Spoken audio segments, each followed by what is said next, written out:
जो मैं नज़्म आज पेश करने वाला हूँ एक बेटे के जज्बात हैं बाप के लिए। और मैं आपसे दरख्वास्त करता हूँ कि आप मेरे लफ्ज़ों पर गौर कीजिए, ना कि मेरे अंदाज़े बयां पे। मेरे जज्बातों को समझने की कोशिश कीजिए। और नज़्म कुछ इस तरह है कि नन्ही सी आँखें और मुड़ी हुई उंगलियाँ थीं। ये बात तब की है जब दुनिया मेरे लिए सोई हुई थी। नन्ही सी आँखें और मुड़ी हुई उंगलियाँ थीं। ये बात तब की है जब दुनिया मेरे लिए सोई हुई थी। नंगे से जिस्म पर नया कपड़ा पहनाता था। ईद वीद की समझ न थी पर फिर भी मेरे साथ मनाता था। घर में खाने के वांदे थे पर बैंक में पैसे जोड़ रहा था।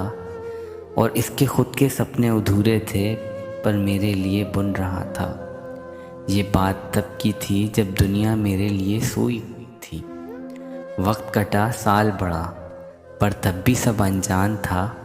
मैं फिर भी उसकी जान था। बिस्तर को गीला करना हो या फिर रातों का रोना, एक बाप ही था जिससे छीना मैंने उसका सोना था। सुबह फजर तक गोदों में खिलाता, झूले में हिलाता, फिर दिन में कमाता, शाम में चला आता। कभी खुद से परेशान, कभी दुनिया का सताया था। एक बाप ही था जिसने मुझे रोते से हंसाया था।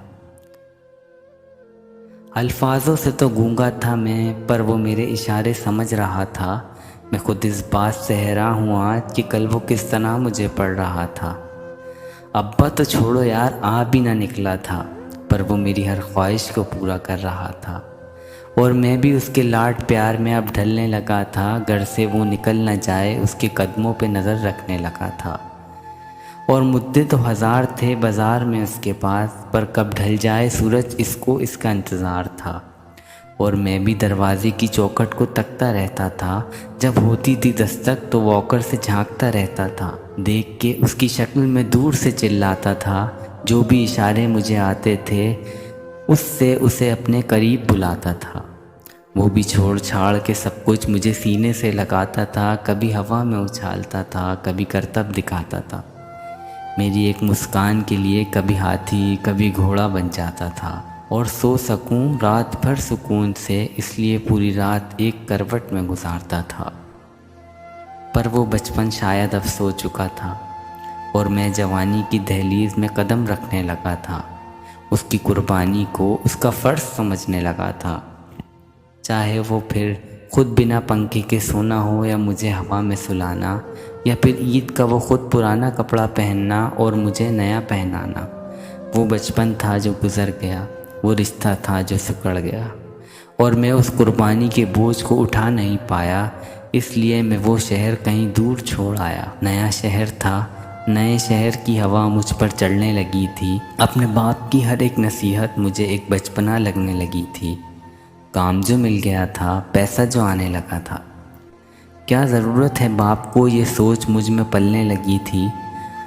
अब घड़ी का कांटा फिर पलट चुका था। कल तक मैं किसी का बेटा था, आज किसी का बाप बन चुका था। और हसरतों का स्वेटर मैं भी बुनने लगा था। कल क्या करेगा मेरा बेटा, मैं भी सोचने लगा था। तब मुझ में एक जज्बात उमड़ने लगा था, जिस जज्बात से मैं हमेशा अनजान था कि कल क्या गुजरी होगी मेरे बाप पर। अब मुझे ये समझ आने लगा था, बेलौस मोहब्बत की मूरत होता है बाप। जो लफ्ज़ों से ना बोला जाए और कलमों से ना लिखा जाए, वो होता है बाप। और एक मैसेज पूरी आवाम के लिए कि एक रोज़ तुम्हें एहसास ज़रूर होगा कि मसरूफ़ तुम थे, उम्र दराज वो होगा जिसकी उंगली का सहारा पकड़कर चला करते थे, आज वही छड़ी का तलबगार होगा।